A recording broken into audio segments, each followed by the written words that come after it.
筝吧，卖风筝，看看风筝吗？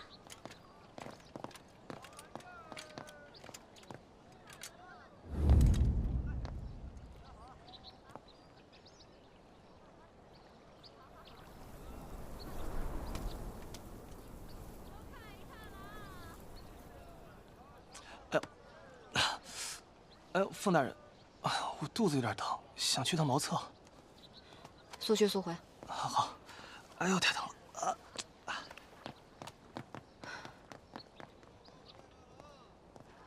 古千夫，他怎么会在这儿？铁柱胆子真材实料啊！铁柱胆子，切莫被他察觉，我一定要先与他找到前朝太子。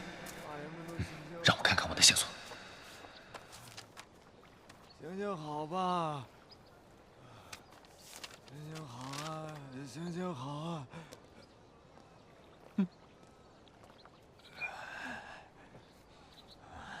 经费早已耗尽，我古千夫竟落魄到要觊觎乞丐之实，传出去，岂不是让人笑掉大牙？不可，我绝不能这么做。这饼都干成这样，瞧人怎么吃呀？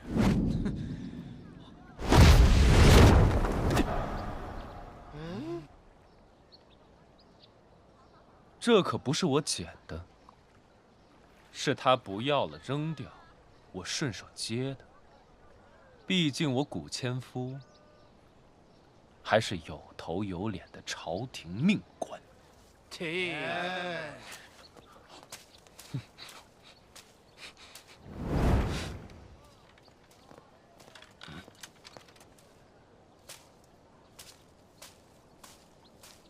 静安寺的人还是这般上不得台面。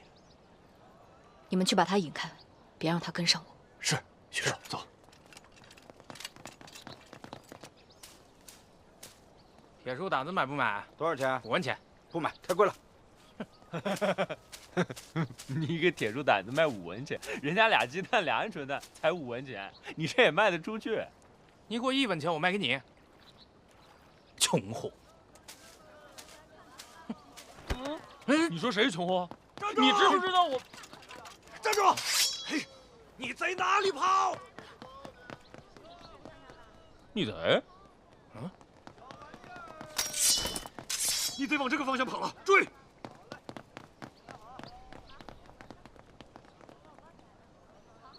前朝太子啊！1文钱。懵。学主，找到家训的藏身处了。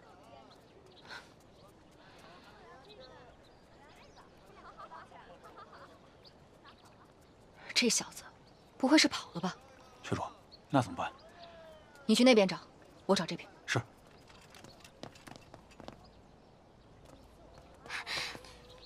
公子，你长得好生俊俏，不知能否告知姓名？在下无名。怎么会没有名字呢？公子从何处而来？从该来的地方来。公子要去往何处？去该去的地方。公子，你就别打趣我了。我与公子甚是投缘，就想多了解了解。姑娘，我投扁不投缘，你看错了，没什么好了解的啊。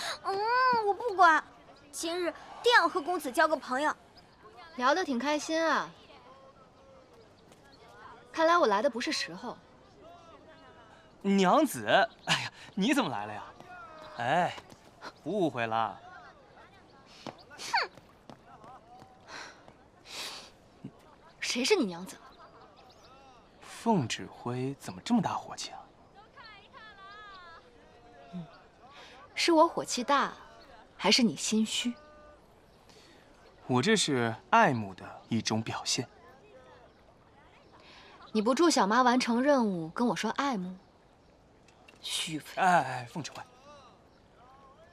我知道你犹豫不决呢，是不想伤及无辜，但这儿是大梁国和我们华朝的边界，再往那边走7日就到大梁国了。我们薛家在那边置办了田宅，你去到那边，就没有人会强迫你。什么？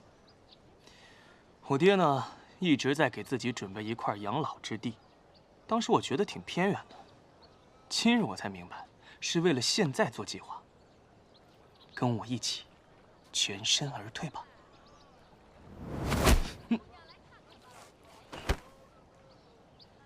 唯有完成任务，才能免去陛下所有的疑虑，薛家才能真正的安全。你我相约一场，此生足矣。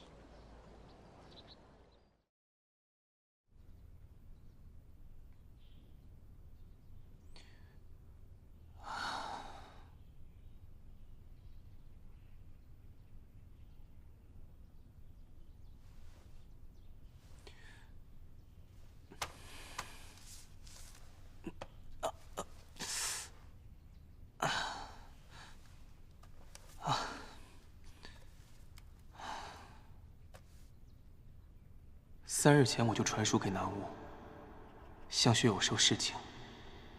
此番你单独前往，如何见得到他？他如今已身在大梁国了。薛公子，薛公子，进来吧。薛公子安好，有人在镖局给您留了话，请您一步。镖局？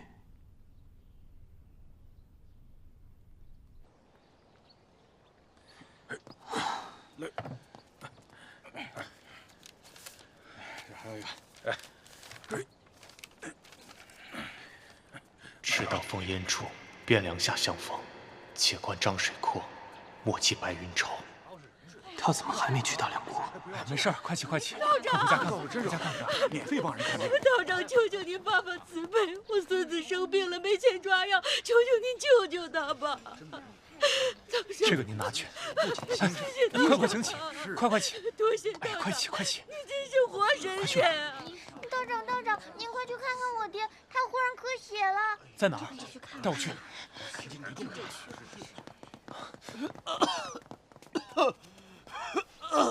我来给你把下脉。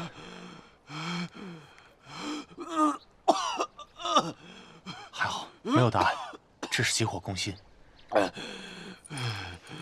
拿这些钱去医馆，给你父亲抓点药啊！哎，回来。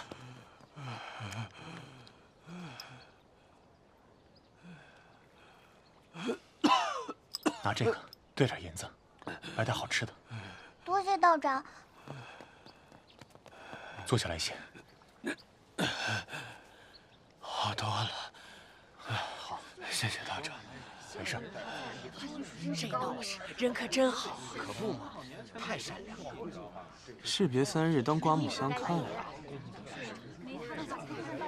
难能可贵了。真是多亏了他呀！这要是没有他，可就出事了。呼气。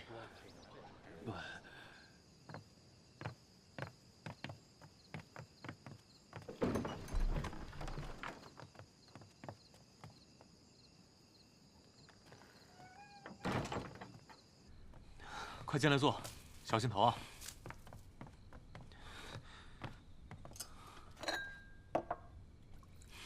有寿，你怎么还在这儿啊？我不是告诉过你了吗？我们薛家在大梁国有田宅，可以让你安身立命。哎，逃了这么多年，何处是个头啊？我在信里写的很清楚了，薛家被算计了，有大难，父亲让你赶紧离开。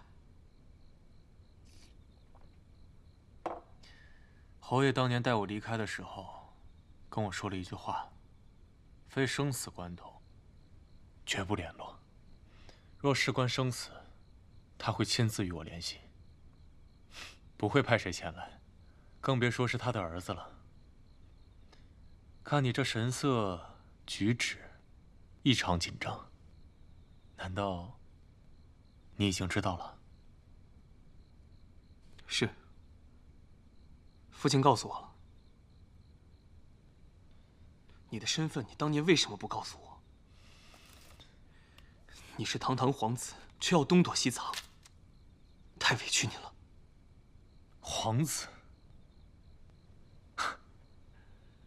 是前朝皇子，比私生子薛有寿更见不得光，是罪大恶极的该死之人。该死的是那个狗皇帝，不是你。不要胡说，当心掉了脑袋。原本我以为皇上要杀前朝太子只是民间异闻，没成想我们薛家这些年的桩桩件件，竟然是他要铲除危险而故意为之。明明他的皇位那么稳了，却还要对一个手无缚鸡之力的人下手，简直毫无人性。成王败寇，到了他那个位置，就是可以为所欲为，而我只能苟且偷生。这一切我早已经看透了。对了，这次来，父亲可知情？知道。看你一身反骨，我就知道你肯定是忤逆了他的意思，偷偷来的。哎，对了，你刚刚说侯府最近的桩桩件件大难，是不是已经快要撑不住了？我们薛家毕竟是定远侯府，这点手段还扛得住。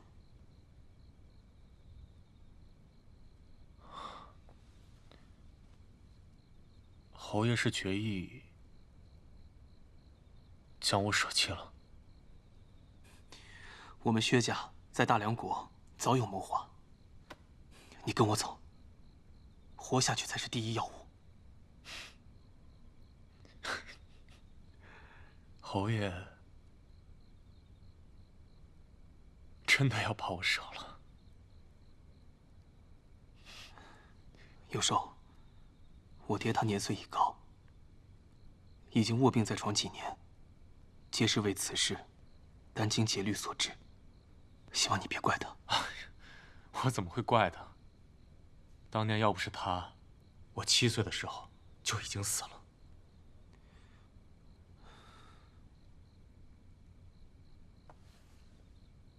我的行踪已经暴露，你不可再违背官府的命令，私自把我放走，抓我去报官，为薛家立功一件。你疯了！逃了这么多年，我已经倦了。我与薛家也再无瓜葛，全当成了那狗皇帝的心思，也全当报了薛家的救命之恩。哎，有寿，那你这些年的苦就白受了吗？你真的以为把你交出去了，皇帝就会放过我们吗？他连他最信任的大内高手也说杀就杀，我爹为了保住你的性命，赌上了整个薛家。如果你真的这么做，最后的结局只会是玉石俱焚。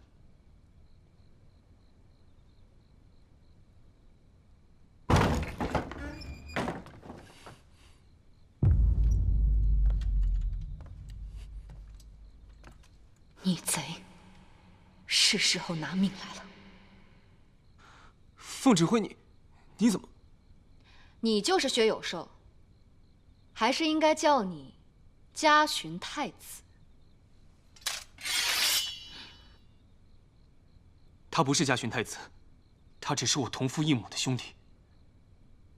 雪姨为凤做人，奉旨讨逆，你还有什么遗言？你要杀我？不要！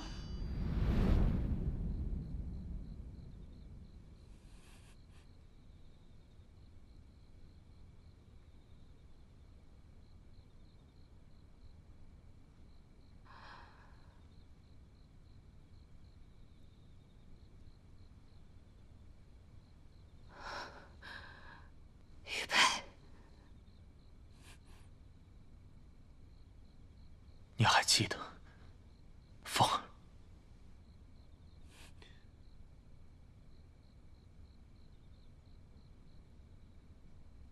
公子，公子，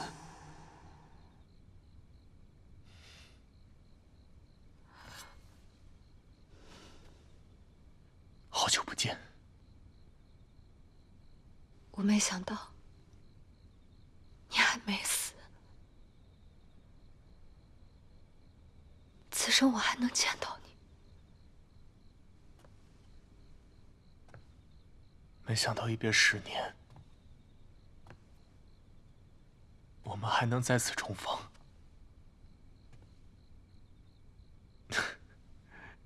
却是这种情形。哎，有少，这到底是怎么回事？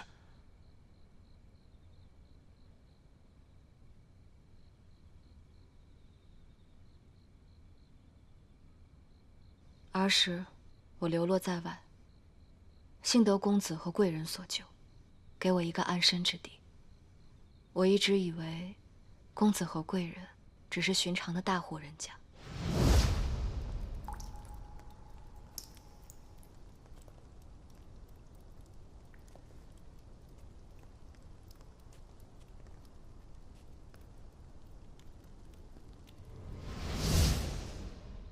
没想到，是前朝太子和先皇后。母后死后，皇上派人来杀我，是薛侯爷救我逃出升天。快跑！对，你。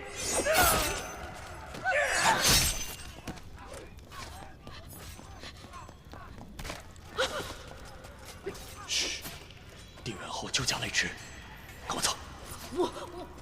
跟我走。我为了掩盖前朝太子的身份，一直东躲西藏，不敢露面，更不敢去寻你。没想到，凤儿，你现在武艺竟如此精湛。自从盗匪入侵，我与公子分开之后，我被陛下所救。培养成了雪衣卫，又有恩情，又是两小无猜，我拿什么赢？如有寿所说，皇上的亲卫肯定是他亲手挑选的，家庭背景肯定了如指掌。你跟有寿之间的过往，皇帝必然知道。何须你的意思是，皇上是故意的？难道不是吗？他故意隐瞒于你，那个曾经对你有恩的公子，居然是前朝太子，更下令让你亲手了结恩人的性命，这种居心，意欲何为？如果我真的杀了公子，那么……没错，等你完成任务之后再告诉你真相，那么你必定愧疚自强。届时，关于我的一切，将再无人知晓。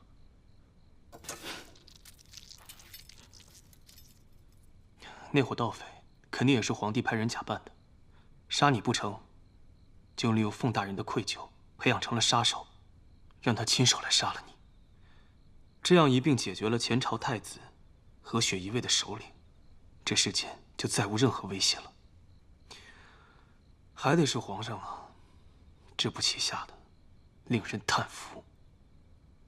我曾发誓要守护公子和贵人，可惜却只能眼睁睁地看着公子被人抓走，我却无能为力。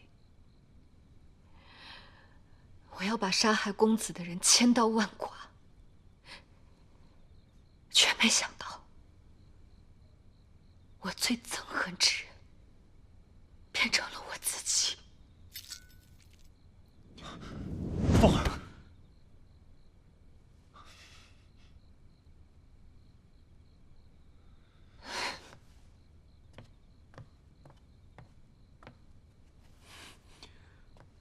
凤座人，这并不是你的错，你的命运从来都由不得你自己。之前是前朝太子，现在是皇帝。我差一点亲手杀了我的救命恩人。你应该庆幸，幸好是你，也只能是你，有寿才能活生生的站在这儿，你才有机会扭转局势。凤儿，你别犯傻，只有我不在了，所有的问题才能迎刃而解。我当年就该去死。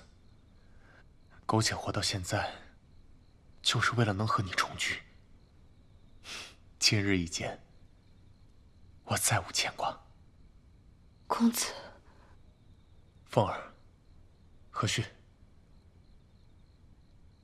你们把我交出去吧。不行，我不会让你去送死的。薛家和你都命悬一线，我不能再做懦夫。今日我已经知道了，哪怕我们生死相隔，但是我们心灵相依。他日到了奈何桥，我定不会喝那孟婆汤，我不会忘了你的，凤儿。我不会让你有任何差池，即便皇上要赐死，我也要护着你。如若他真赴死，就变成了永远的白月光。我逃了你怎么办？如果我们两个人之间非要有一个人去死的话，我去。不行，我去。我去。我去。我去。好了，既然你们都不想为彼此去死，那我去。你去。我随口一说。你去休息，奔波了一天，肯定累了。有寿，我本来是想护送你离开的，看来现在不需要了。有堂堂雪衣卫指挥使来保护你。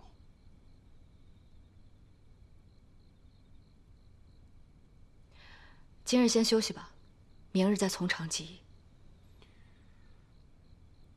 有寿，你这草屋只有1间房可以睡觉，我们3个人怎么分配？你和公子一起睡，我去外面守着。不行，不行，你一个姑娘家，怎么能睡外面？对啊，这样，我跟有寿去外面睡，你睡里面。不行，你在屋里，我好护你周全。那我们3个一起睡得了。不行。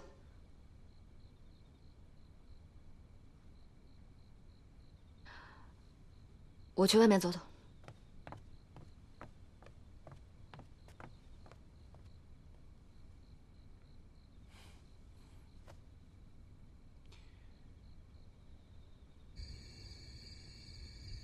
不能交出公子，唯有面圣领罪，护公子周全。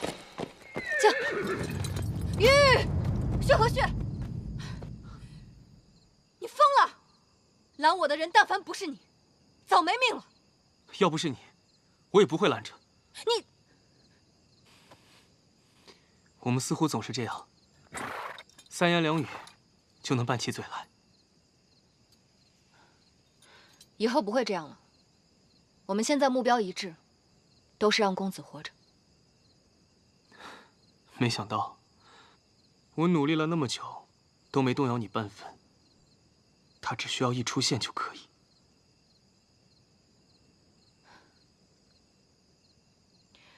我的这条命，都是公子给的，是时候该报恩了。可是你有没有想过，你死了，谁来保护他？你难道放心其他人来保护你的公子吗？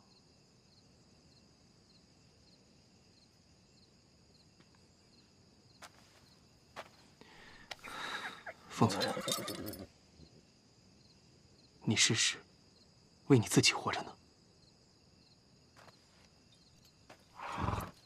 那边就是大梁国，山清水秀，鲲鹏万里。你难道不想看看吗？再说了，你才刚跟心心念念的人重逢，你真的舍得离开他吗？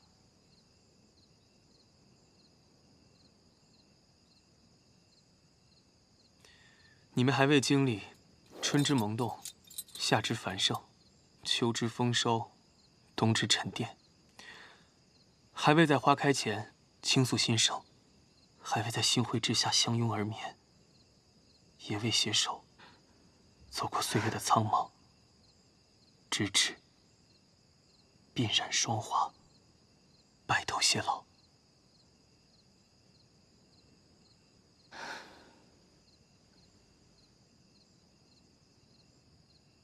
可是，我说过，相信我。我可是天选之人，答应我，要活着。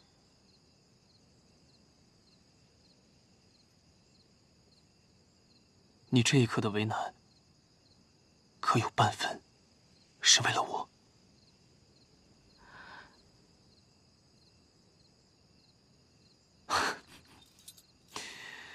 你看，你又被我给耍了。我连你都能骗成，还有什么做不到的？再说了，我可是有护身符咒的。什么护身符？你靠近些，我就给你看。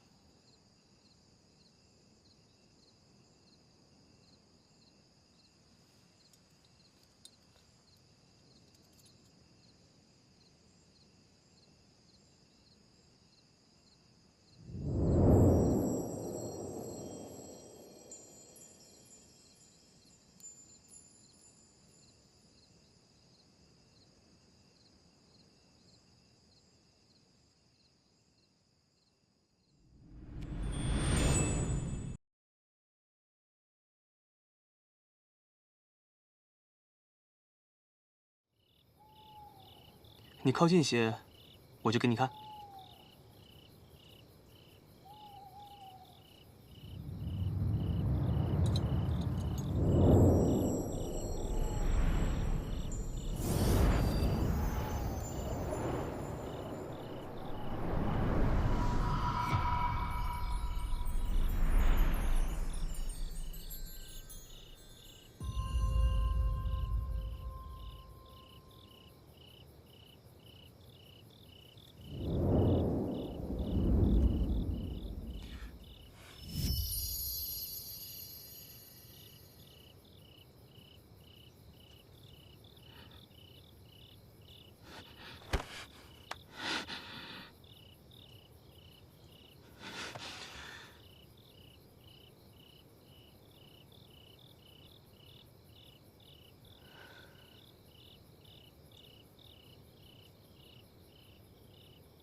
最后一次，不会再有下次了。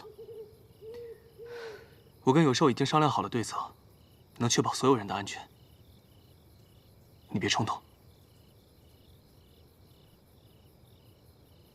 回去吧。真的？相信我，我可是天选之人。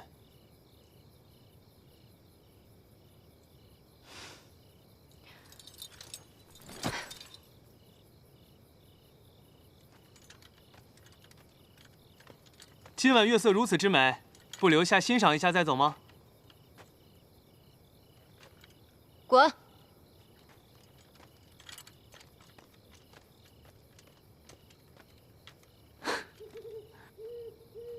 你并非冷血无情，只是你的柔情不属于我罢了。我知道你的顾虑，家弟生性暴戾多疑，不交出去一个人，他不会放过你。也不会放过薛家。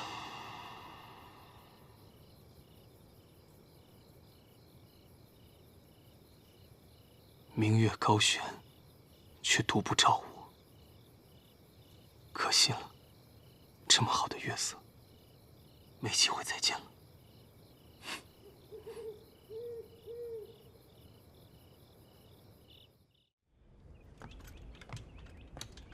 公子，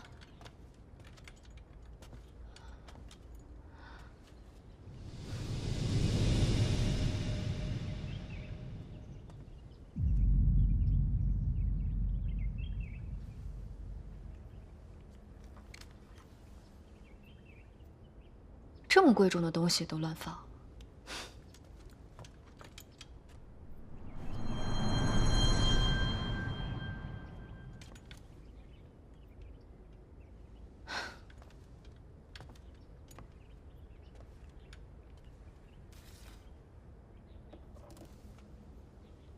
还有一颗更大的。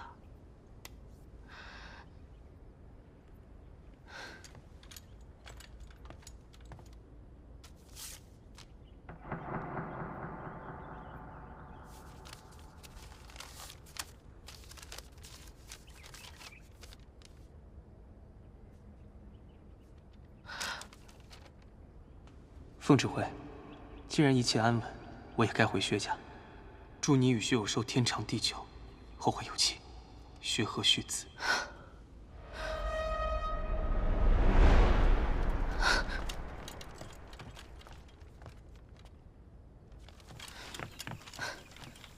公子的行踪定是让人发现了，是谁？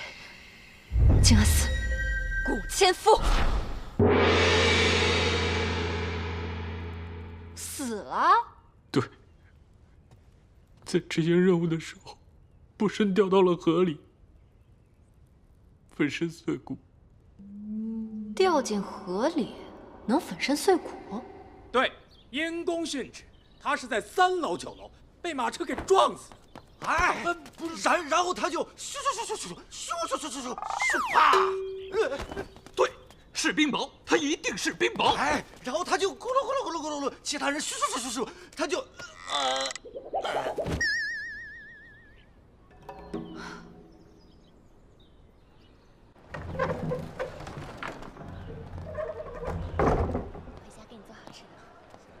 古千夫贪生怕死，喝杯酒都要加枸杞，这样一个人怎么会因公殉职呢？此事定有蹊跷，公子一定被静安司控着。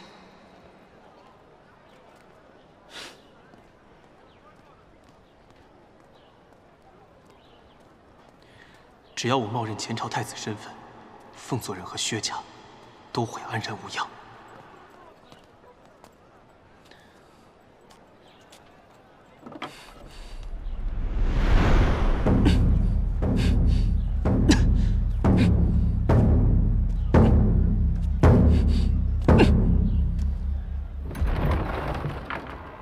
何氏击鼓。周太师，你苦苦找的人找到了。什么？我那个跑了半天，人见人爱、美丽动人的小妾回来了。许和虚，小妾。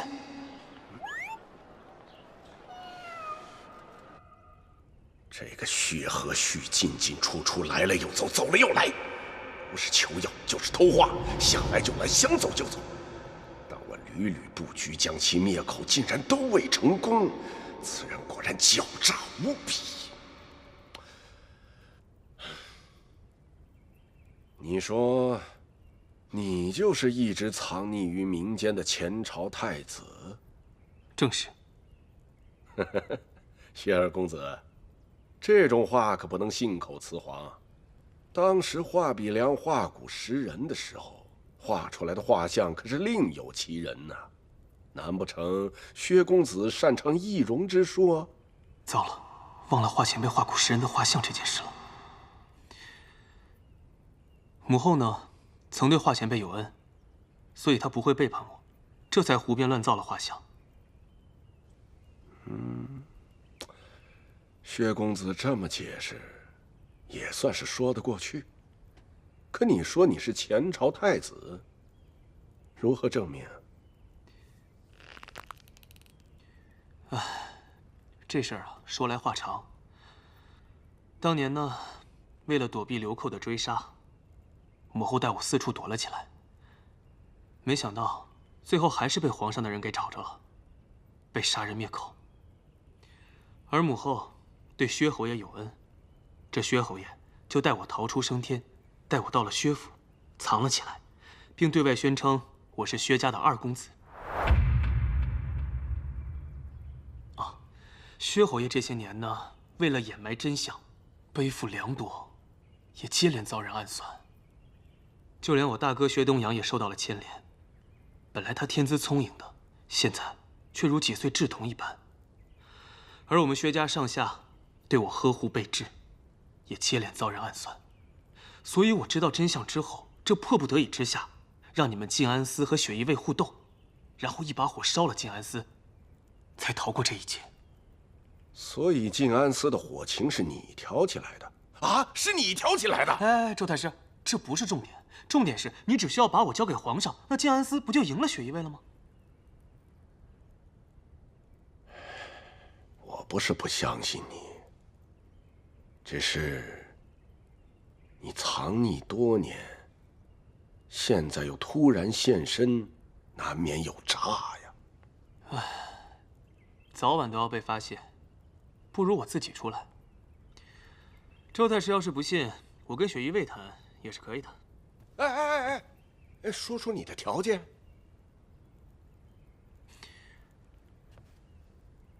护住我薛家上下的安全。我也可以不答应你，现在就把你抓起来。周太师是个聪明人，护着我薛家，那我薛家从今以后就是周太师一门，这生意不亏啊。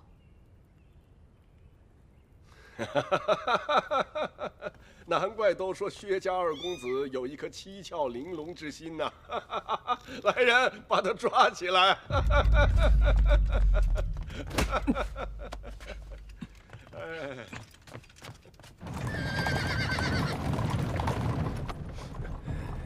你不是每次都能逃过死劫的。之前找大道门的掌门来杀你，都被你逃过了。看你今天往哪儿逃！之前买凶杀我的人真的是周太师，他为何执意要除我？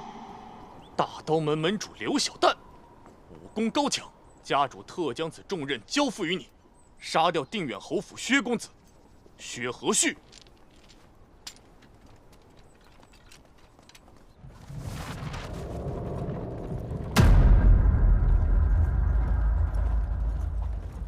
哈哈。放作人一定会来偷话，我干脆来个将计就计。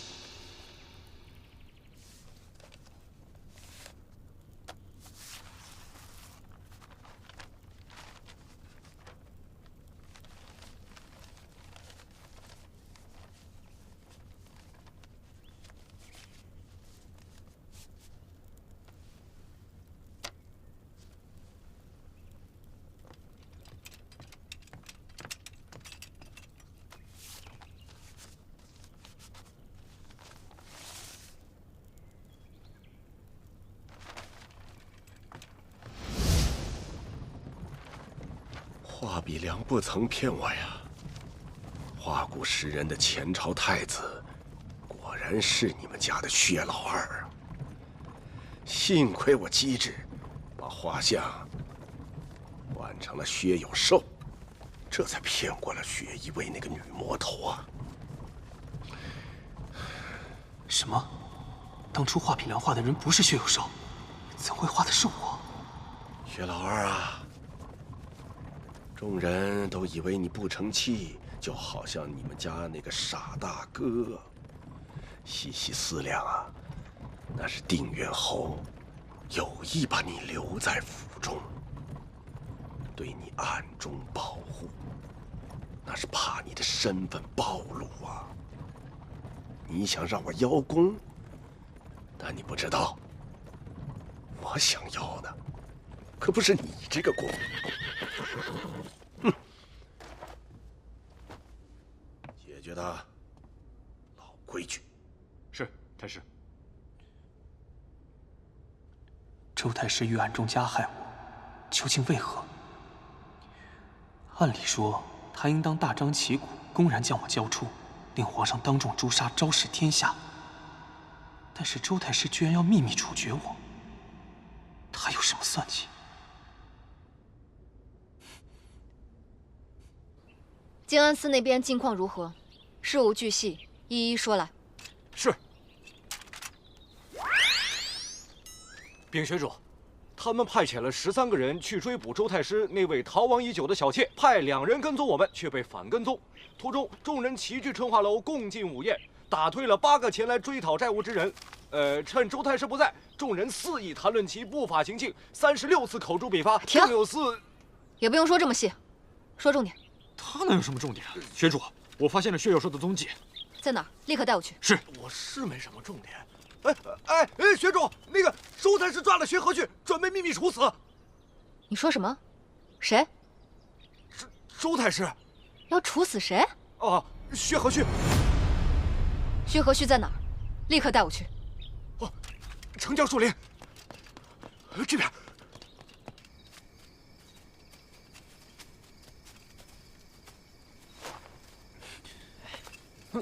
来，干嘛？这哪儿啊？待会儿你就知道了。哎，绑上，赶紧。喂，你们是谁啊？哎，走吧，走。走吧，来。来跪着。跪下。跪下。别动啊！过来。老大。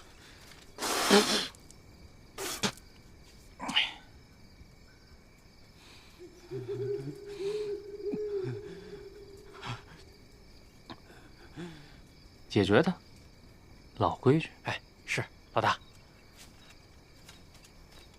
大哥，解决的，老规矩。这不能老规矩，他们改规矩了，得先付银钱后办事儿。太帅了！我也没银子，我这个月利钱还没发呢。哎呦我的妈呀，真磨叽！这玩意儿又得多干1小时都得。哎，这边都等着急了，他俩还不着急呢。这玩意儿，既然如此，要不我们自己私下去看，自己把这个钱赚到手。蠢货！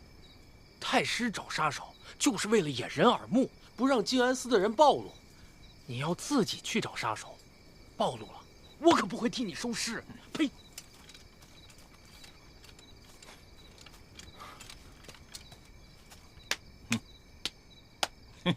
好兄弟，干啥呀？给钱呢？一切交给你了，我在太师府等你，等你好消息。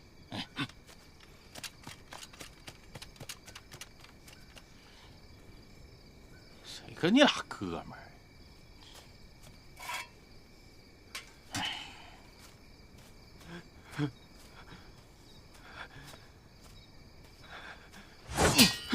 看给你吓的！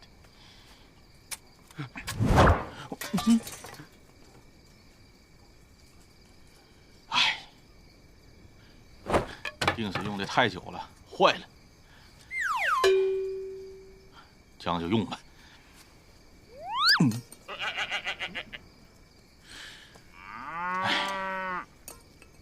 定是用的太久了，坏了。将就用吧。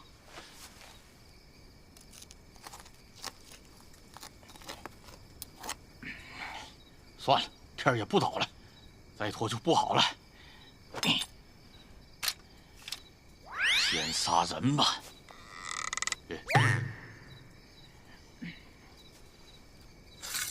这个也一定是用的太久了，坏了。将就用，没事，将就用吧。哎，他是傻子吗？这个杀手如此落魄，搬出侯府之子的名号，或许能吓唬他。我乃当朝恭亲王之子，你不能杀我啊！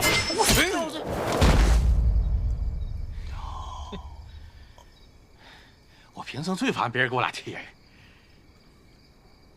花钱找古千夫学了几天的凌波微步，看来得派上用场。我乃逍遥派掌门，凭你也想困我？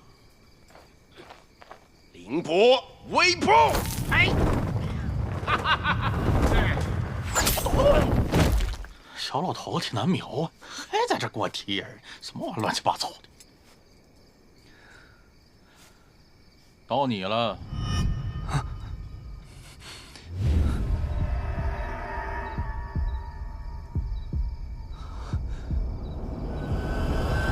走！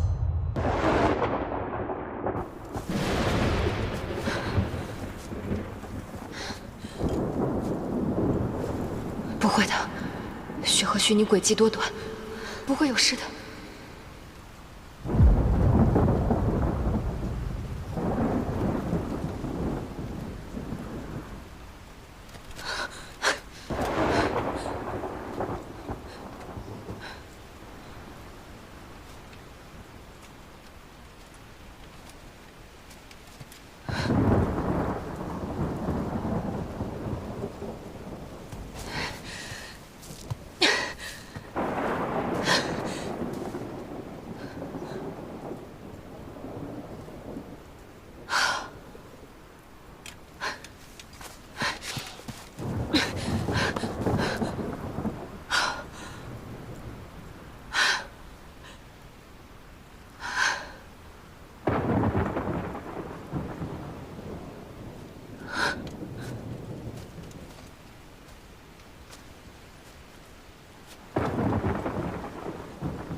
为什么会是你？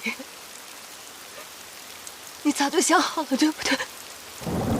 假冒前朝太子去自首，以为这样我就会被你感动。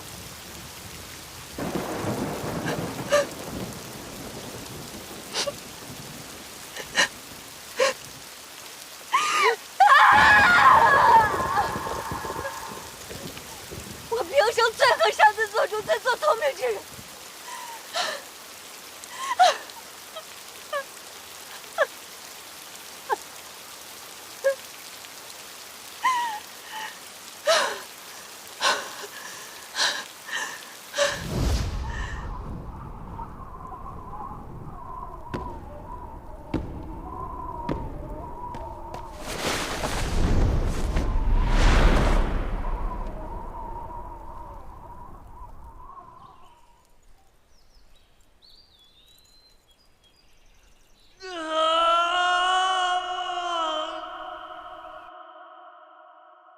薛和胥，薛和胥！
薛和胥，你怎么可以这样？该死的人应该是我。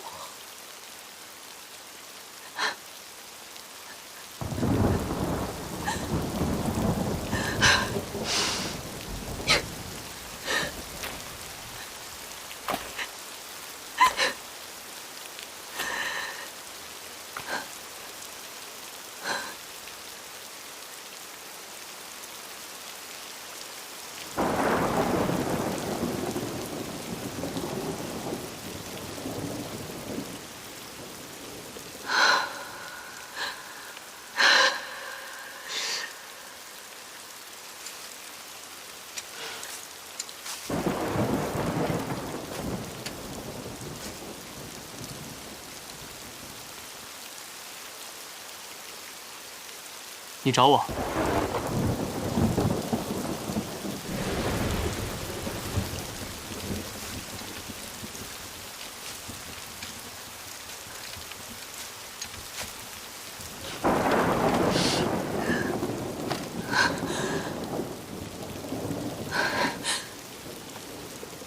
你没死，你没死，为什么不早点出来？杀我干什么？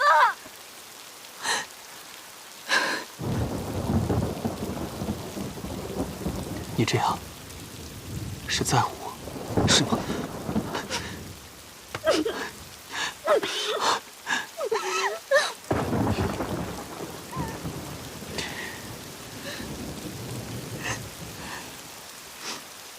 我知道你心里有我，是不是？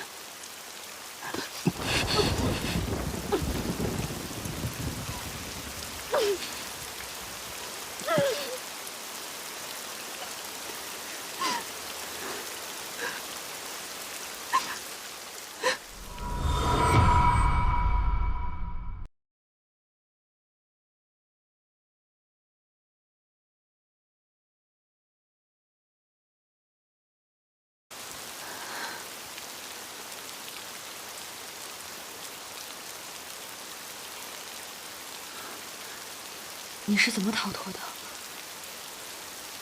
我看连掌门人都……你还记得当时古千夫是如何杀我的吗？我命值几何，让你这么穷追不舍2万两？怎么可能？必定是20万两。2两。到你了。哎，等一下。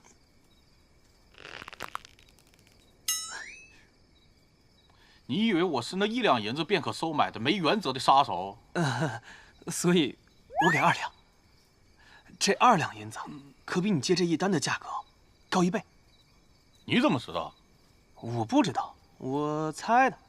看你镖法如神，却如此穷困潦倒，想必你应该是最低级的杀手吧？你们杀手分甲、乙、丙、丁、戊、己。甲级呢以200两结，乙呢以100两。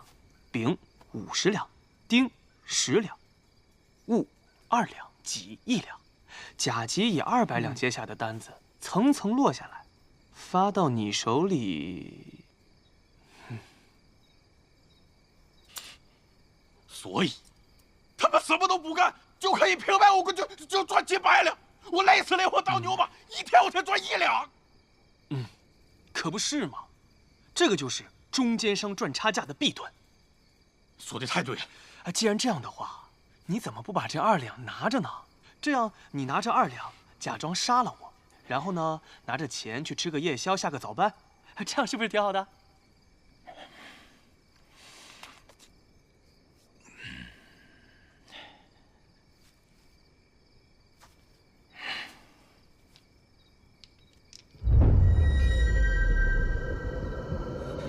难道2两银子不管用？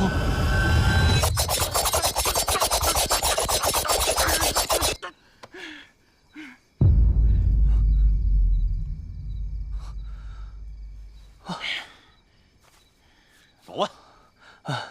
等一下，干啥呀？把刀给我。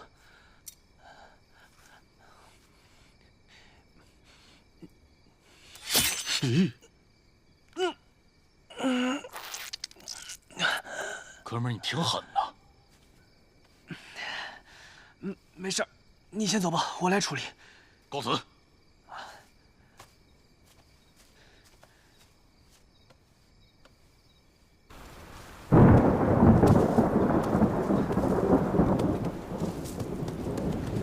薛和旭，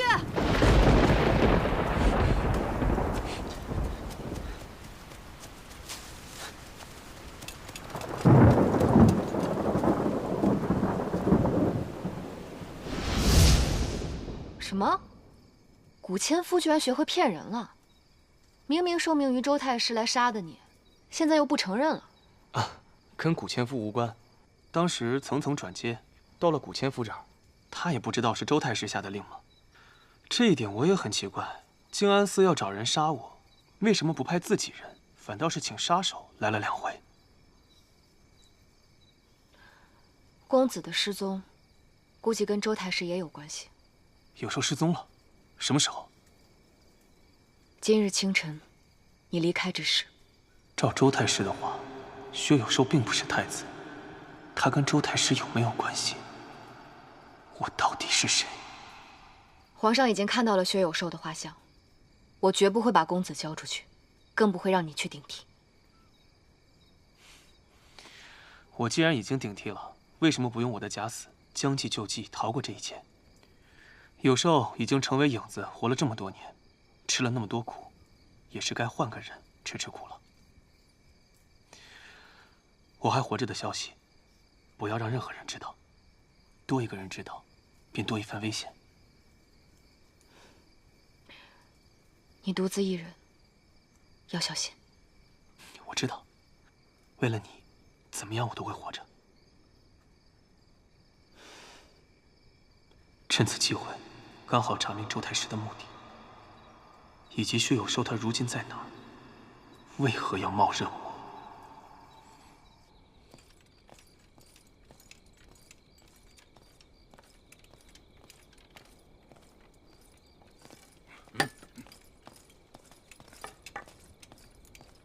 奉旨挥到。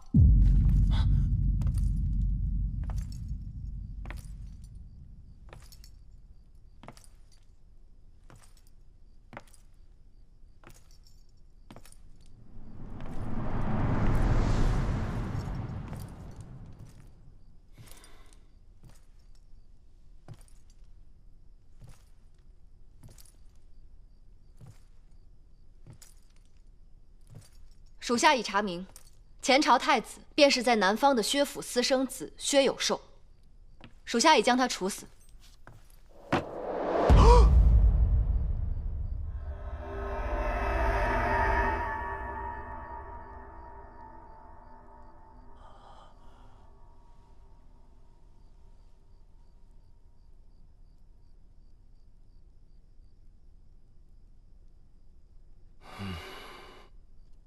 嘉勋，这天下依然是朕的。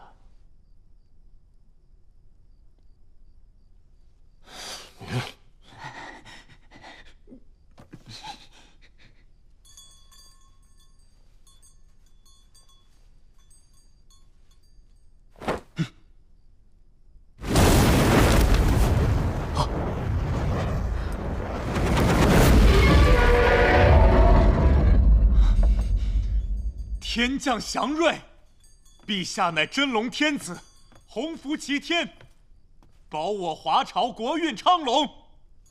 陛下万岁万岁万万岁！这仙人挺会找时机。平身。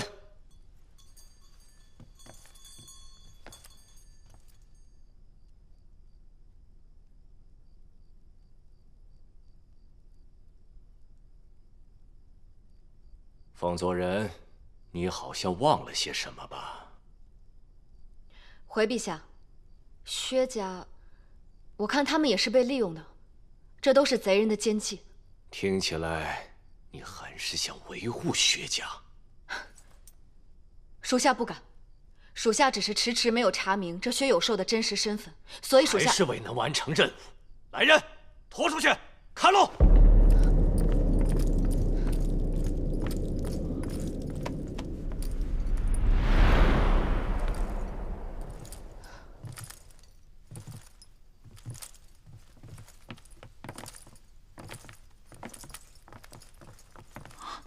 皇上，皇宫内最近不能有血光之灾啊！慢！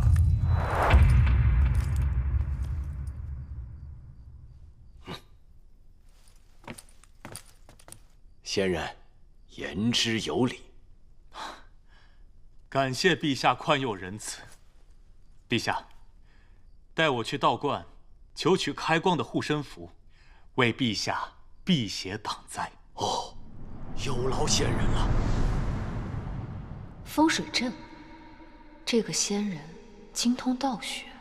陛下心中的石头已经落下，让微臣算算。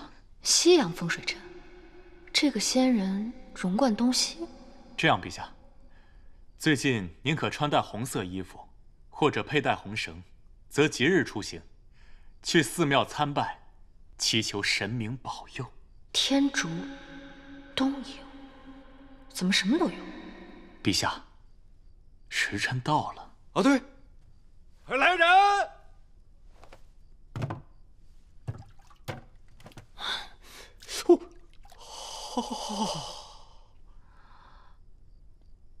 陛下，此乃玄冥玉足鼎，受命于天，是守护天下苍生的神物。鼎内会有一种神秘的能量，每日亥时泡半个时辰，保您强身健体，吸收天地精华。这不是普通泡脚桶吗？试问前3个，九霄灵鸟，取9天之上的灵露，将其加入进去，能活血化瘀，滋养皮肤。普通的玫瑰精油，3文钱1大瓶，半年用不完那款。此乃9转金丹。这不是红糖丸吗？现在还不能吃，还需要一个步骤。我就可能搞了一个可以了。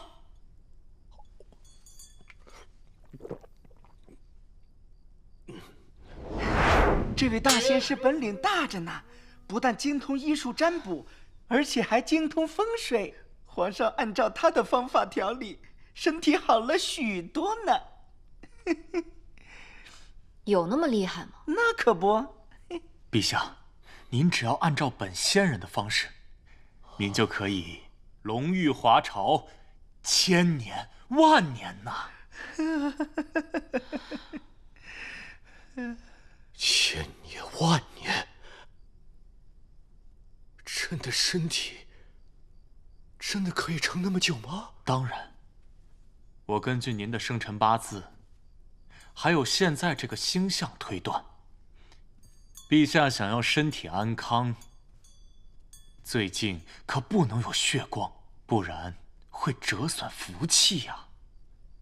既如此，那朕就暂时饶过凤佐人和薛家一家上下。陛下，到了就寝的时辰了，记得头朝西南45度，配以我献的天罡地气枕头，方可最大效率吸收月光之精华，净化体内毒素，睡个好觉。多谢仙人。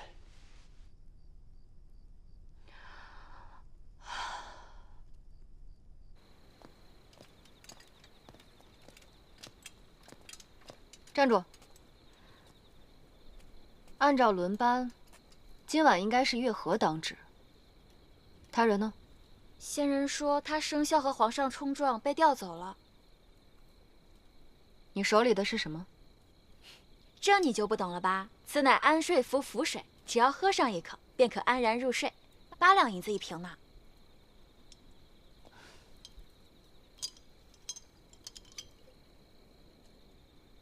合欢皮、酸枣仁、茯神，都是一些安神的药，当然能够安然入睡，何须8两银子？一吊钱就能煮一大壶。仙人不仅医术高明，占卜算卦也很厉害。他之前还算出我这个月初8会有财运，结果真的有。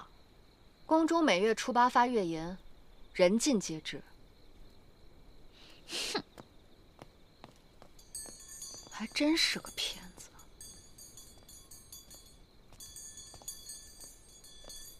感谢仙人救我一命。仙人法力高强，深得皇上信任，不知可否能给我算一卦？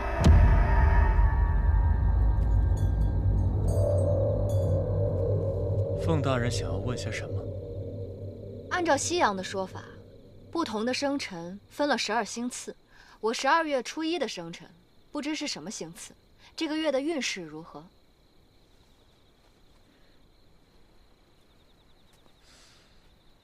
掐指一算，按照西洋算法，12月初1，你乃天蝎宫，天蝎宫这个月的运势，若是你运气好的话，便能逢凶化吉；若是运气不好，便有血光之灾。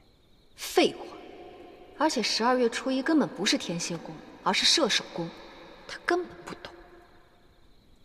那大师，我最近感觉身体越发发胖，行动不便，有没有什么瘦身之法？凤大人身材已经如此之好，对自己要求还这么高，爱美之心，人皆有之。这事儿你问我就问对了。按照我这个饮食清单和运动作息，最重要的是配上我这个清肠净气神仙水，1个月后，你便可变苗条。88两1瓶，只管3天，3天1个疗程，10个疗程起卖。每日饮食，每顿米饭不超过半碗，过午不食，运动2个时辰以上。靠，节食运动哪里还需要他的神仙水？我没带银子，下次再买。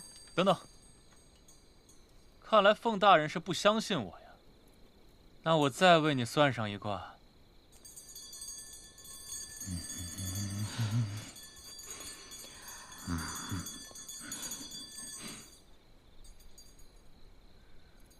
你要找的人，远在天边，近在眼前。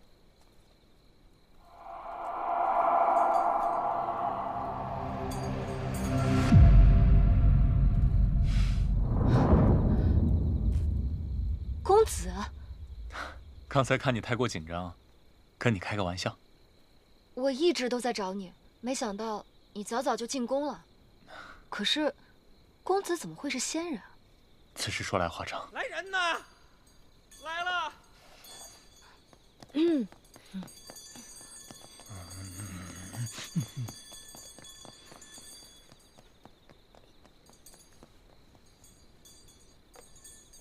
月姐。来了。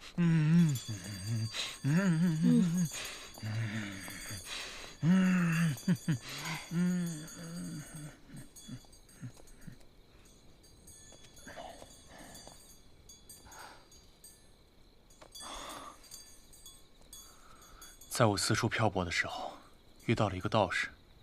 这个道士乃是钦天监的高人，辗转反侧，就把我带回了宫中。命运弄人呐！为了一线生机，我只能待在最危险的地方。可公子入宫这么久，为何不与我相认？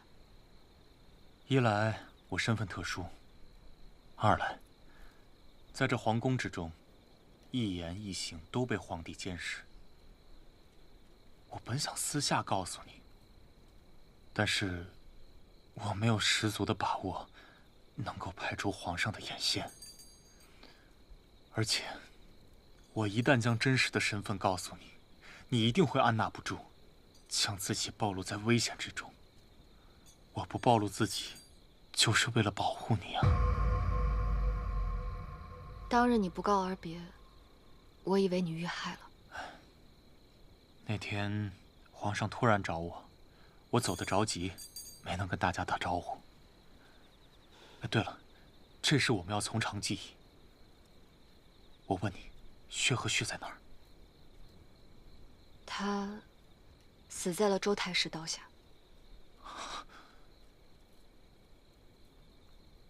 我害死了我兄弟。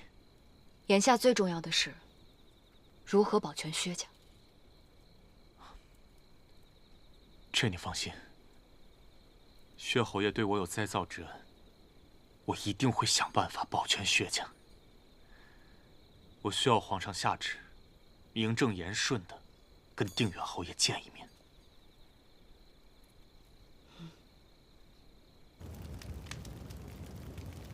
陛下，此乃神雕大侠两夫妻曾经用过的寒冰床上切下的玉石做的坐垫。常坐可延年益寿，坚不可摧呀！哦，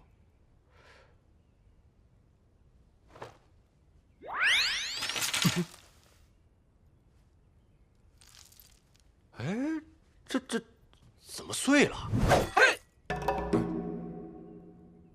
哦，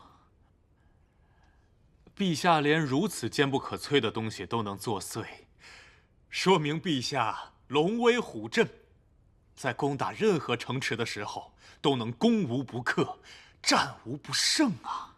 陛下万岁万岁万万岁！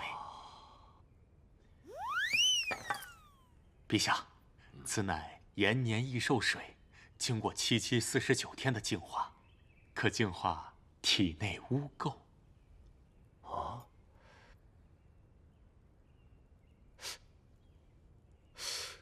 怎么有沙子啊？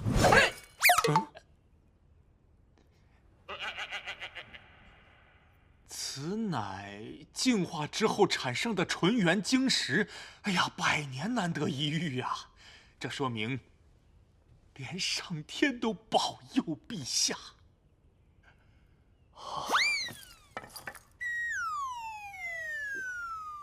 陛下，我昨夜根据最新的卦象算了一卦，终于算出陛下身体抱恙的原因了。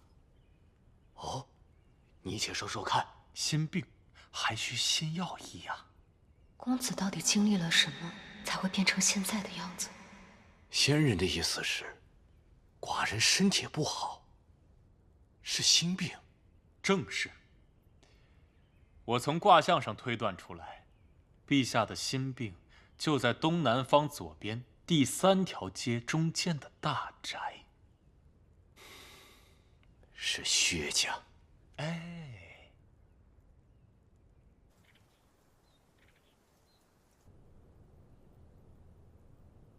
哥哥，你不是说要看着我长大，看着我嫁人的吗？你怎么就年纪轻轻的就让你爹白发人送黑发人，你如何忍心啊？弟弟，你一定是藏起来了，跟东阳闹着玩是吧？你快出来！你再不出来，东阳就生气了。相公，你快出来！你一定是和东阳玩呢，对不对？你快出来！不要生气了，东阳要生气了。相公，你快出来！别闹了，相公。你别闹了。相公，你快出来！你别躲着了，你再躲着，东阳要生气了。好了，相公，快出来！不要生气了，东阳生气了。啊，弟弟。弟弟，相公，大哥，你悲伤过度了。他就在那儿，他显灵。我知道你伤心，但是你要面对现实，和煦已经不在了。不是，祖母，他真的在那儿。抱歉了，大哥。周太师，我要让你血债血偿。定远侯府接旨。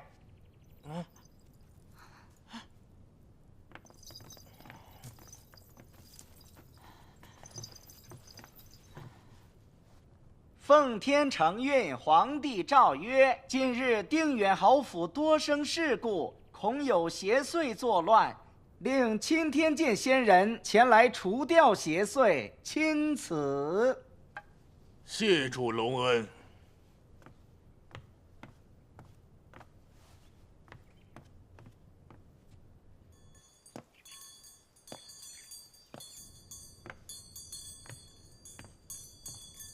参见仙人。陛下，前朝太子的威胁已经不存在了。仙人可算清楚了，朕不想看见的，真的没有了吗？确实已经不存在了，但是薛家还有一点点邪祟，会影响陛下的运势。臣愿意去帮助陛下驱邪，保证驱得干干净净。那就按仙人说的办，一切有劳仙人。是，陛下。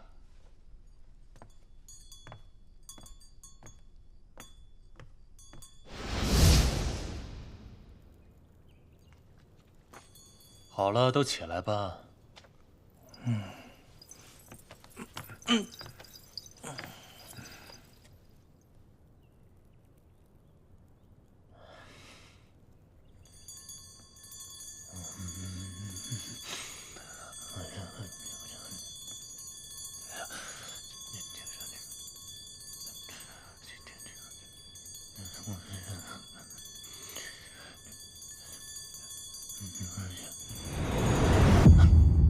我已经感受到邪祟就在这个屋子里面。侯爷，快带我前去。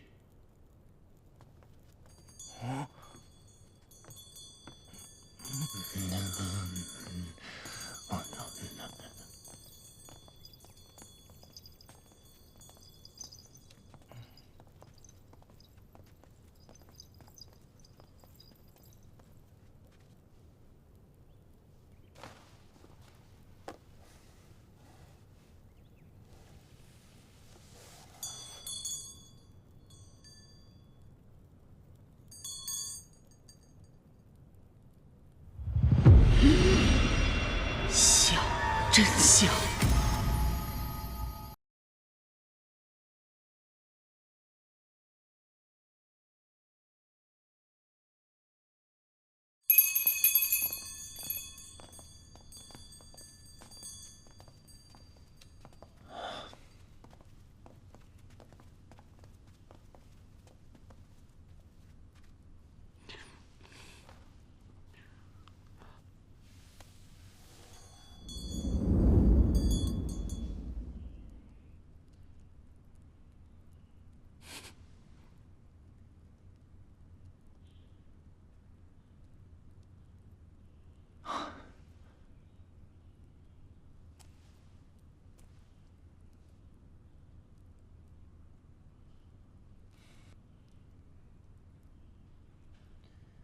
圣上虽命我来驱除邪祟，但是我也会超度亡世之人。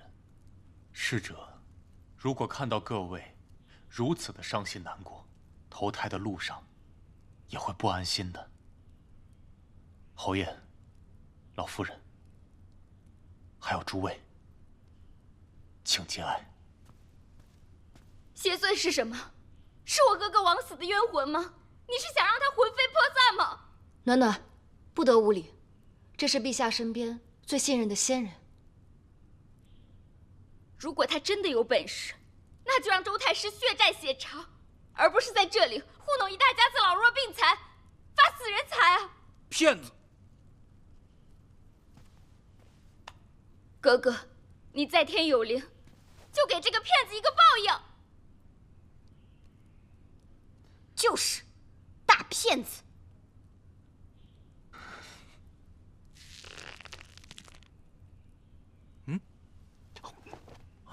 弟弟，弟弟，相公，大哥，弟弟，你出来找我玩啊！相公，弟弟，你悲伤过度了。仙人莫怪，他们一个年纪还小，一个智力如孩童，他们说的话千万别放在心上。什么？他真的在那儿？不是，他是真的呀！好啊，弟弟，你出来啊！够了，够了，休要胡言，不然我家法伺候。仙人，请你跟我来。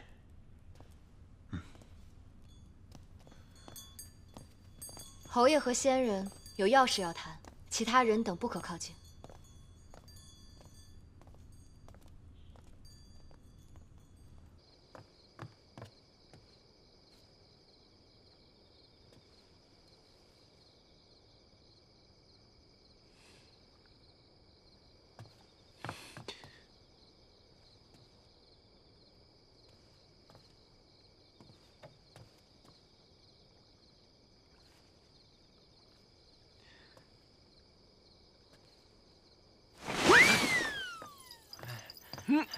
我今天这么滑，媳妇儿，你看，弟弟显灵了，他就在那儿，他在那儿。娇倩，东阳一定是太伤心了，产生了幻觉，你赶紧带他离开吧，切记不要让任何人靠近，妨碍仙人做法。我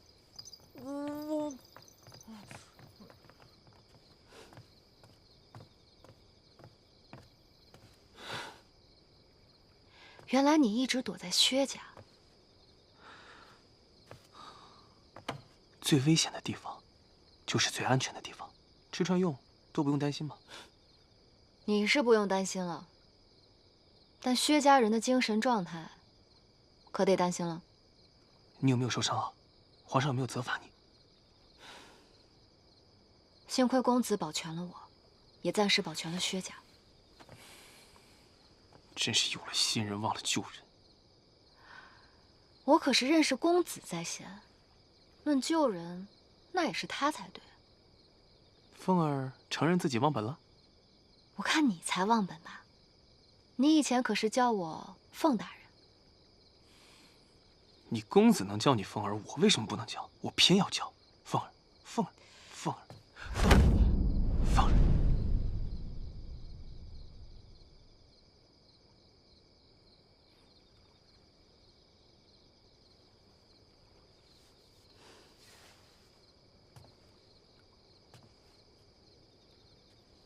啊，开玩笑呢。哎，薛有寿是怎么在皇帝身边当仙人的？说来话长，公子要和侯爷见一面，商量大计。我守好太监，不要让他们听见。你也躲好了，不要惹麻烦。我们晚一点再碰头。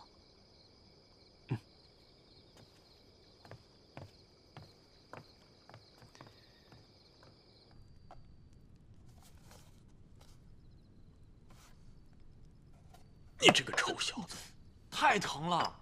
你太凶了吧？这究竟怎么回事？哎呀，此事说来话长，那就长话短说。话说，那天我在酒楼吃完酒，哎呀，那小酒给我喝的美呀，喝得我晕晕乎乎。我一出门碰上几个相熟的乞丐，我就跟他们打说重点。重点。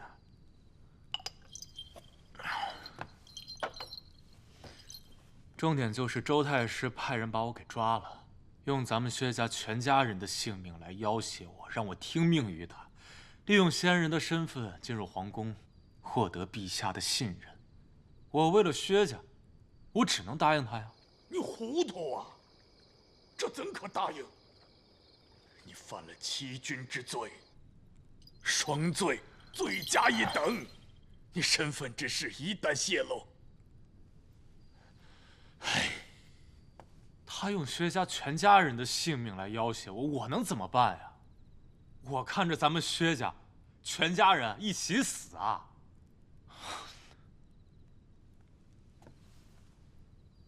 那你就应该去死。你应该身先士卒，先死。这样，周太师就不会拿这个秘密威胁任何人。身份之事，从此无人再知。该死的人是你，不是薛和胥。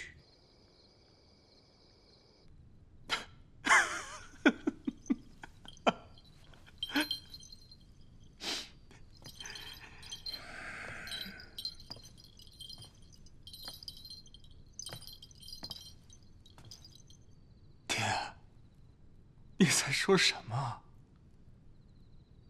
你是不是忘了，我才是真正的薛和胥？你的儿子不是他，是我。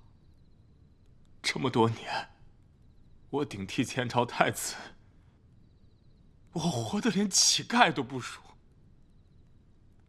你现在告诉我，让我去死啊？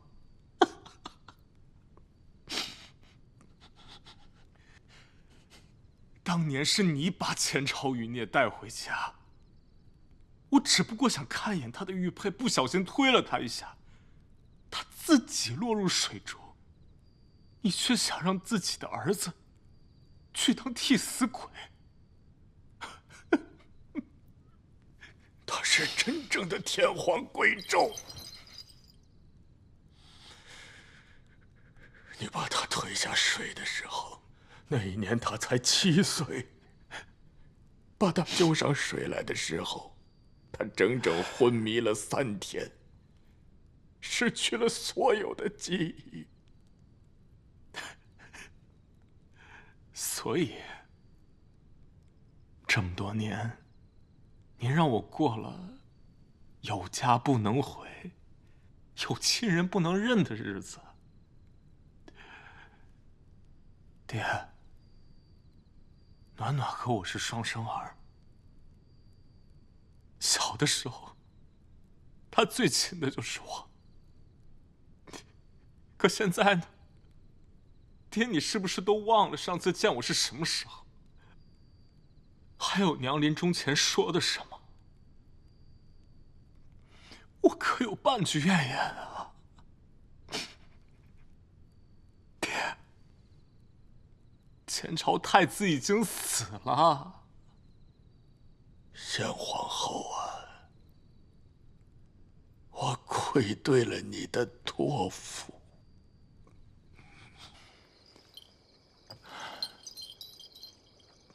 事已至此，前朝太子没保住，但是我们总该保住薛家吧？我这么多年苟活到现在，就是为了咱们薛家。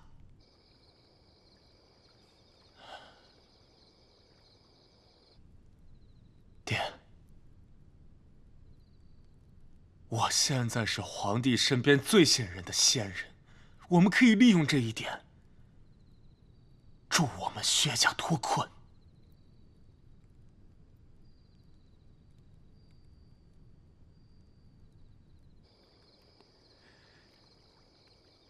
我才是那个前朝太子，我才是封作人口中的公子。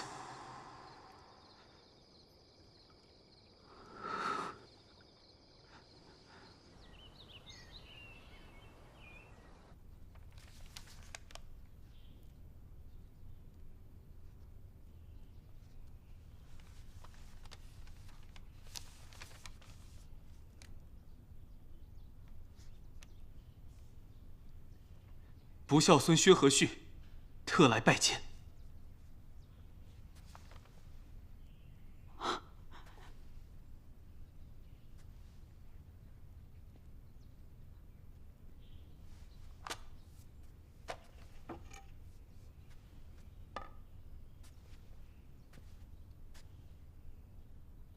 你真是和煦，这还没到头七。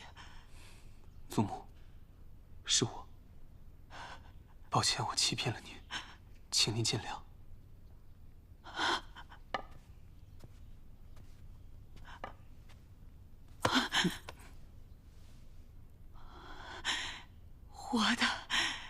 活着就好，活着就好。祖母，我这次假死逃生，意外知道了一些事情，想找您问问。您先坐。来。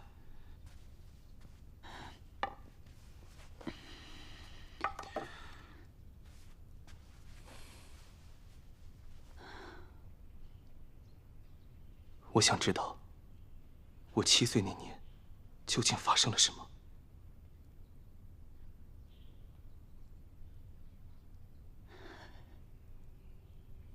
当年，你爹经常带你去城郊玩耍，突然有一天说你溺水患病，必须要到南海的一个道观里去静养。这一去，就是3年。你回来时已经10岁了。这3年之内，祖母一次没见过孙儿。你爹说你犯了水神的邪祟，怕全家人冲撞了水神，谁也不让去见你。暖暖哭得嗓子都哑了，也不让他去。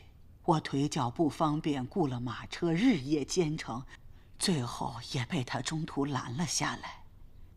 就这样，谁也没能见到你。我3年之后才回薛府，祖母没有起疑心吗？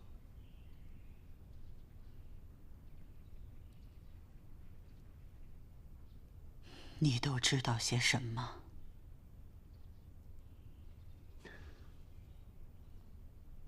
我不是薛家次子，父亲将我和真正的薛和旭互换了身份，完了所有人。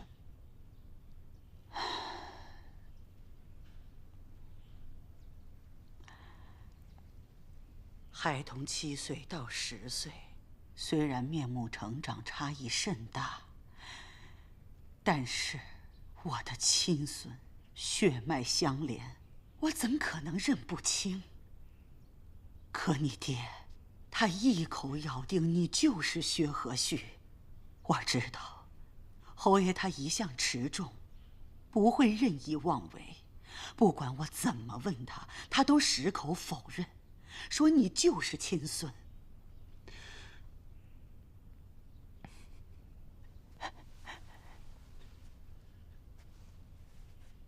你究竟是谁？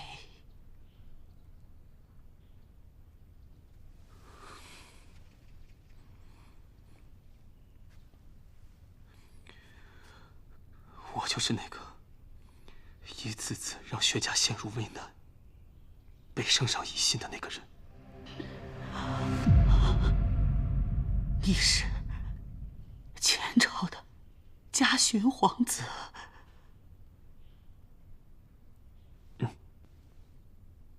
为何你也一直瞒着我？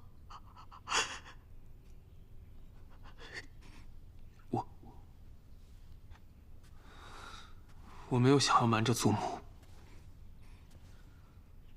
我7岁那年落水，丧失了记忆，父亲顺水推舟，将我和真正的薛和旭互换了身份，让他假借我的身份远走他乡。直到现在，我也没有找回记忆。这一切，也是我听到父亲和真正的薛和旭争吵之中意外得知的。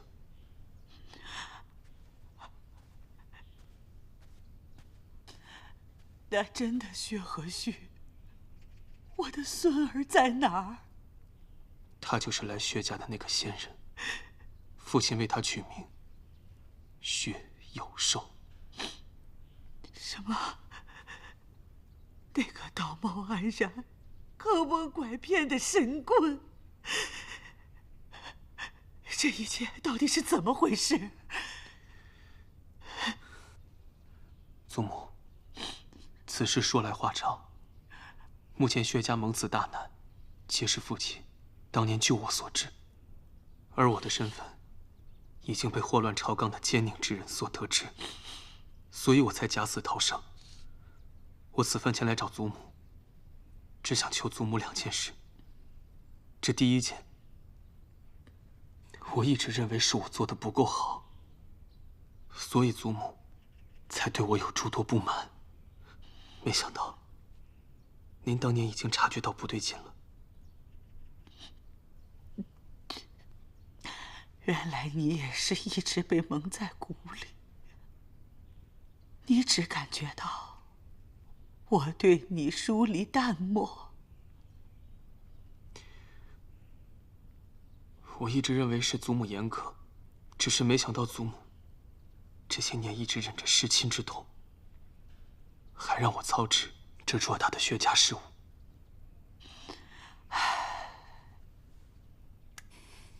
祖母怎会不喜欢你？你聪慧过人，又有责任担当。可是祖母每次看到你，就想起我的亲孙儿。孩子啊，你是无辜的。你如今假死，身陷危机，为何不告知你父亲？父亲他已经千头万绪，我不想他知道之后责骂有受。这也是我来找您的第2件事。我想要祖母替我隐瞒所有事情，然后在近郊找一个与薛家无关的地方，让我藏匿起来，我能更好的想办法救薛家于危难之中。放心，我来安排，一定护你周全。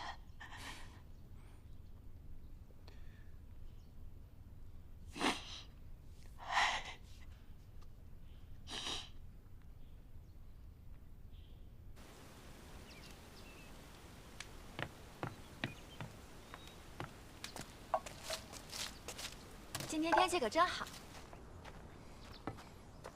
哎，慢点。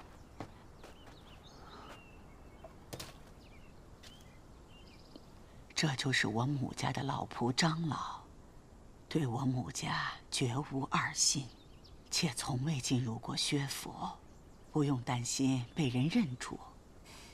张老为人老实沉默，绝不多嘴，会武功，能够护你周全。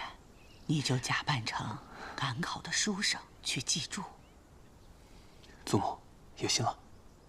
华姑娘是张老的孙女儿，年方28，从小习武，为人机敏，我看和你很是般配。你就把你的终身大事一并解决了。祖母，这个时候不好谈这些吧？此时不谈，更待何时？你年纪也不小了。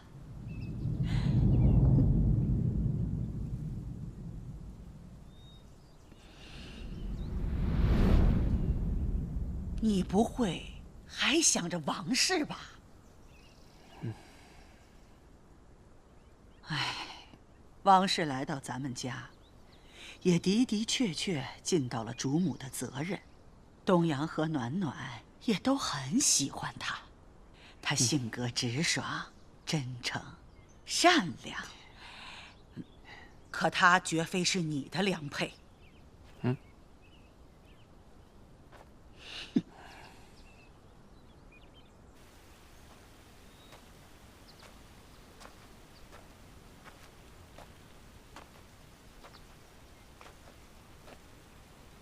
您好，请问这里是别院吗？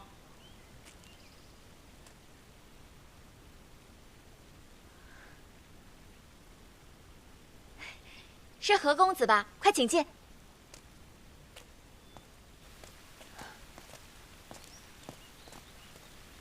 二位就是张老丈，华姑娘。嗯，我是薛祖母介绍过来，准备进京赶考的。小生何言道。公子来意我们都已清楚，薛祖母的交代，我们自然不敢怠慢。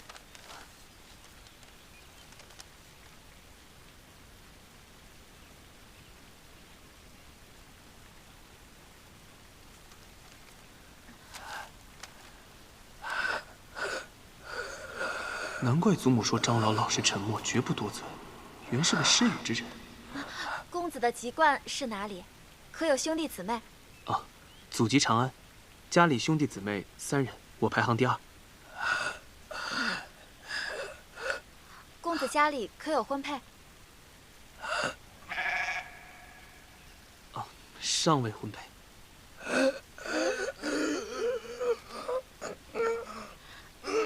可有意中人？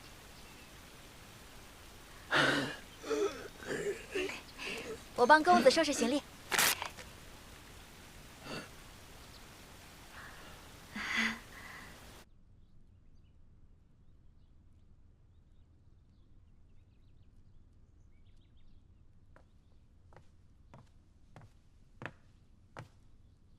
公子，这风筝是我弄坏的，应该我来修补。没想到公子还有一双巧手。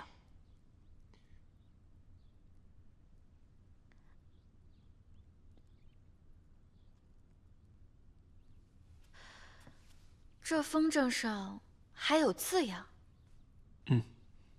是故人所赠。是心上人吧？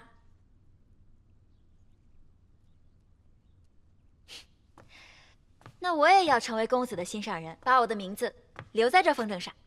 一会儿我来送饭。哦。啊？你说什么？